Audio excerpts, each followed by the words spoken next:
안녕하세요. 오늘은 메디방 페인트와 관련해서 기본 기능을 간단하게 알아보고 신규 파일 만들기, 그리고 그림을 그리는 브러쉬와 지우개 도구, 그리고 레이어의 기능, 어떤 식으로 클리핑 등 여러 가지 기본적인 기능을 사용할 수 있는지에 대해서 간단하게 안내를 하고요. 그리고 이렇게 안내받은 기능을 기반으로 기본 템플릿을 이용해서 아이들과 연습하는 그런 과정은 다음 시간, 다음 동영상으로 또 안내를 드리도록 할게요.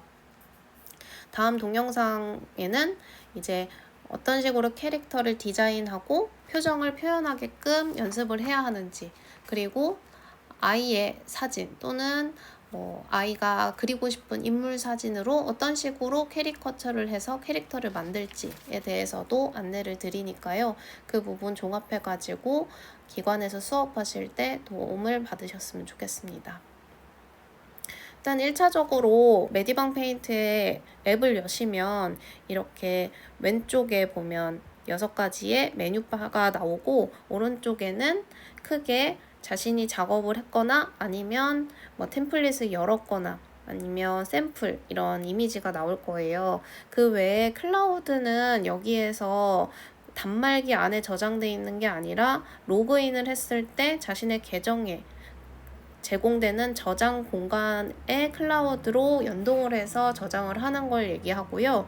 클라우드나 백업이나 이런 것들은 이제 장기적으로 파일을 크기가 크거나 아니면 좀 복잡한 작업을 할 때 한 번에 작업을 끝내기가 어렵고, 그리고 또 단말기 내에 계속 저장을 하다 보면 단말기 공간이 매우 많이 차지를 하기 때문에 그런 경우에는 로그인을 하거나, 당연히 로그인 하려면 회원가입을 해야겠죠. 회원가입을 해서 클라우드나 그리고 또 중간중간 백업하는 과정으로 중간 과정을 이제 저장을 해서 혹시 그 다음 과정에서 수정을 하거나 했던 것들이 마음에 들지 않을 때 기존의 백업 파일을 가져와서 재수정할 수 있게끔 그렇게 이제 생각하시면 되겠습니다. 프로크리에이트에서는 백업이라든지 이런 것들이 그냥 단순히 엑스포트해서 프로크리에이트 파일로 저장을 하면 됐잖아요. 근데 여기 메디방 페인트는 백업을 하면 클라우드나 백업 이렇게 두 가지로 구분이 되기 때문에 그렇게 생각을 해주시면 오히려 카테고리가 구분이 돼서 더 편한 부분도 있어요. 그리고 각 백업을 했을 때는 중간 과정의 마지막 이미지가 이런 식으로 썸네일로 나오기 때문에 훨씬 더 효과적이다, 한 번에 보기에. 그래서 그렇게 참고하시면 되겠습니다. 그리고 이제 맨 처음에 이제 신규 파일을 생성을 해보려고 하는데요. 신규 파일을 생성할 때는 하단에 이 파란색 아이콘을 클릭하면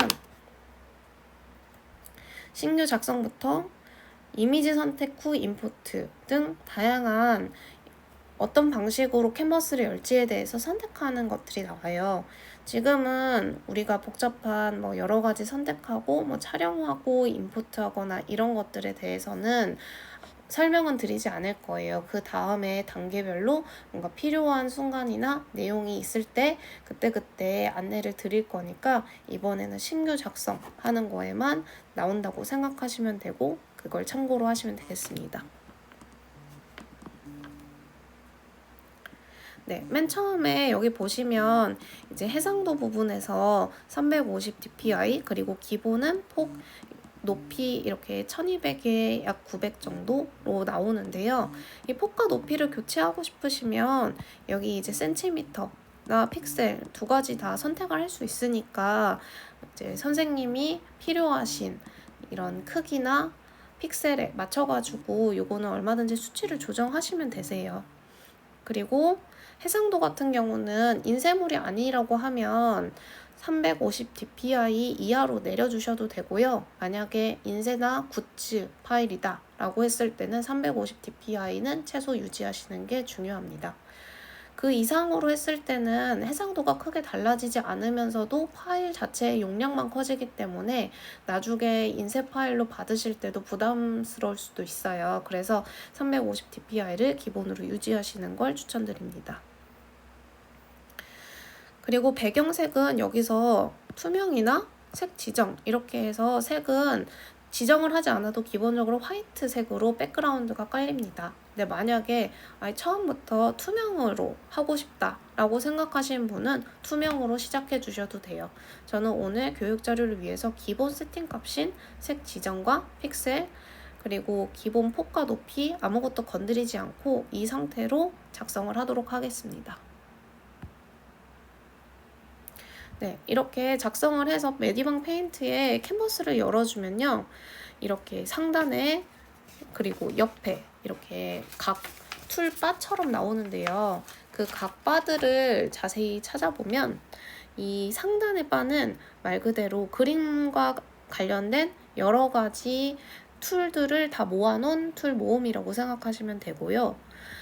왼쪽에 세로열로 있는 파일들은 마치 메뉴바처럼 그 각 저장이라든지 다시 돌리기 아니면 뭐 룰러로 이렇게 보이기 또는 이제 포토샵에서 보듯이 약간의 메뉴 이런 이미지 캔버스를 한꺼번에 색깔을 조정할 수 있게끔 보이는 이제 이미지 코드라든지 이런 것들이 나와 있어요. 그래서 예전에는 메뉴바 그리고 그 드로잉 툴바 이렇게 나눠져 있었거든요. 메디방 페인트가. 근데 점점 유저 프렌들리하게 바뀌면서 이제 조금은 더 포토샵의 그 메뉴바의 구성이랑 되게 비슷해졌어요. 그래서 보시면 아이콘이나 그리고 전체적인 이런 이 툴바의 구성들이 굉장히 효율적이고 그리고 자주 사용하는 툴바들만 거의 모아놨다고 생각을 해요. 그래서 보시면 되게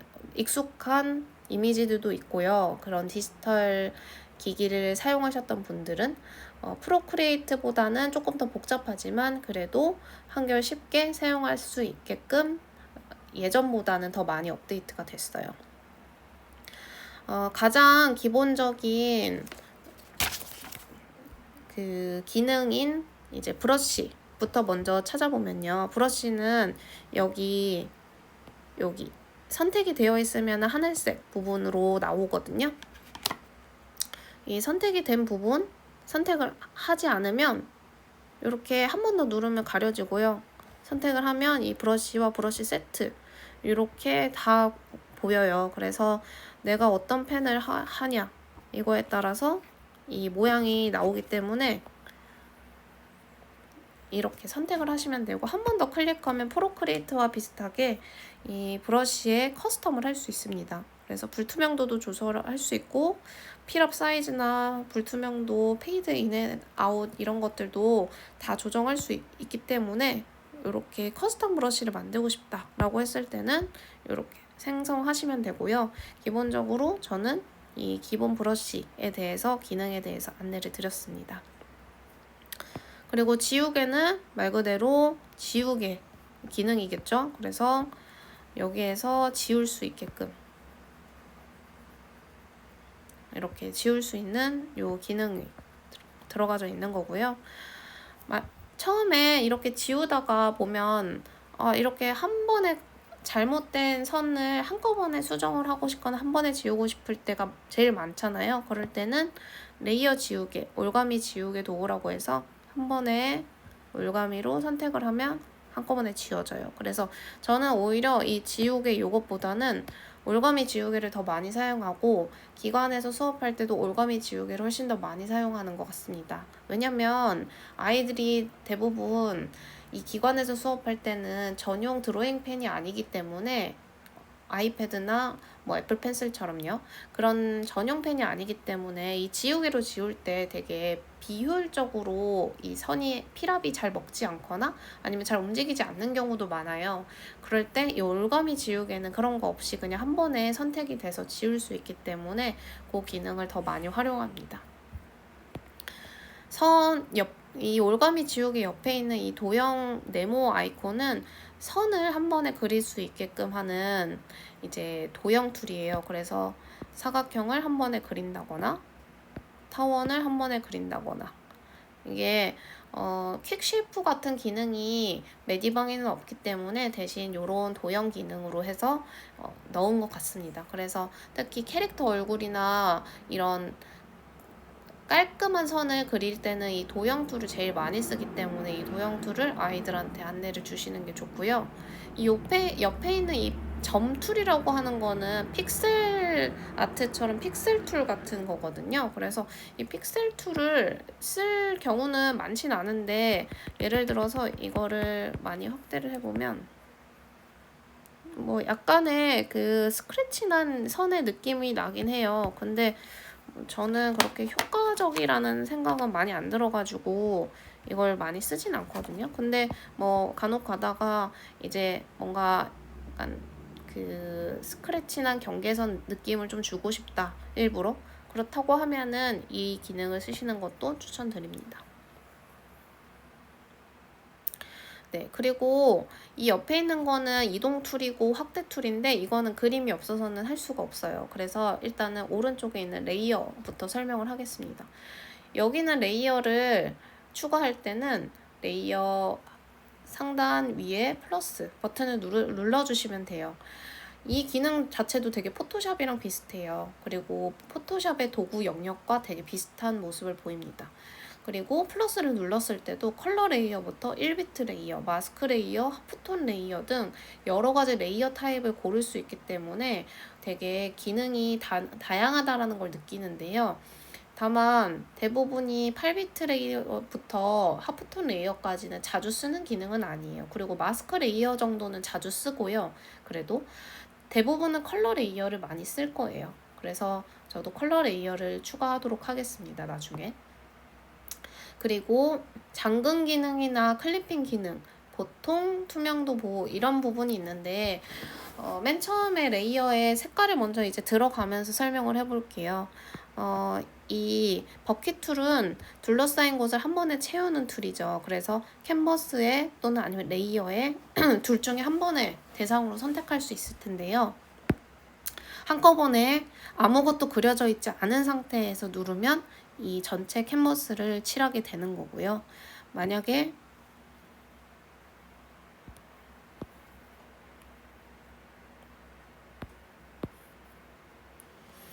이 사각형이 그려진 상태에서 선택이 되면 버킷 툴은 칼라드롭 기능처럼 한꺼번에 칠해지는 기능이 될 것입니다. 이 상태에서 플러스 레이어로 컬러 레이어를 선택한다고 했을 때 클리핑 기능은 요거 한 번만 눌러주시면 자동으로 레이어 1에 레이어 2가 클리핑이 됩니다. 그래서 클리핑 기능은 다들 아시다시피 해당 이 레이어에만 선택이 되는 기능인데요. 지금은 우리가 다 채색이 되어 있기 때문에 별 효과가 없어요. 그래서 다시 왼쪽 하단에 되돌리기 버튼으로 하고 이 레이어 2에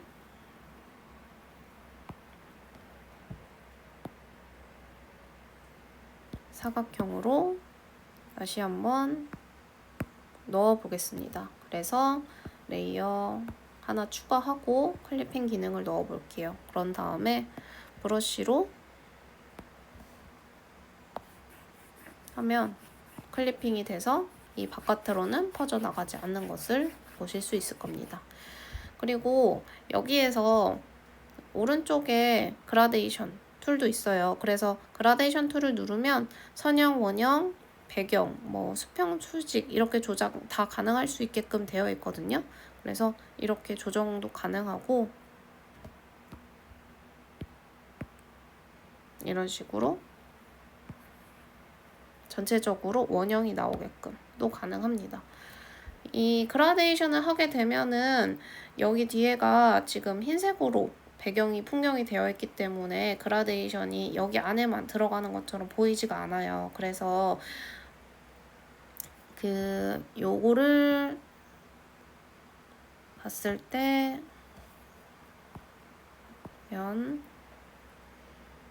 요거를 변경을 한다고 했을 때는 요렇게 보이지 않습니다. 그래서 전체적으로 어떤 식으로 기능을 보이게 되는지를 이해하셨을 거고요. 여기 보면 각 레이어 설정 버튼에 눌러가면 이름이랑 이제 뭐 컬러 레이어 여러 가지 변경을 할 수 있게끔 되어 있는데, 일단은 여기서 이름을 변경할 때는 이 설정 아이콘에 들어간다. 그리고 지울 때는 요 휴지통 버튼 눌러서 삭제하기 넣어주시면 됩니다.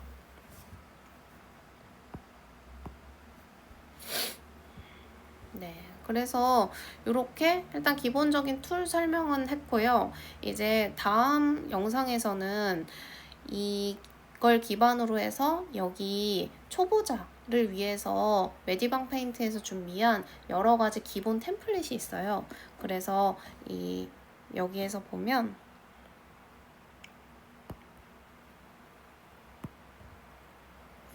이 라이브러리에 들어가서 어떤 식으로 앱을 처음 사용하는 친구들과 관련해 가지고 교육을 할 수 있을지, 그리고 추천하는 템플릿에 대해서도 안내 드리도록 하겠습니다.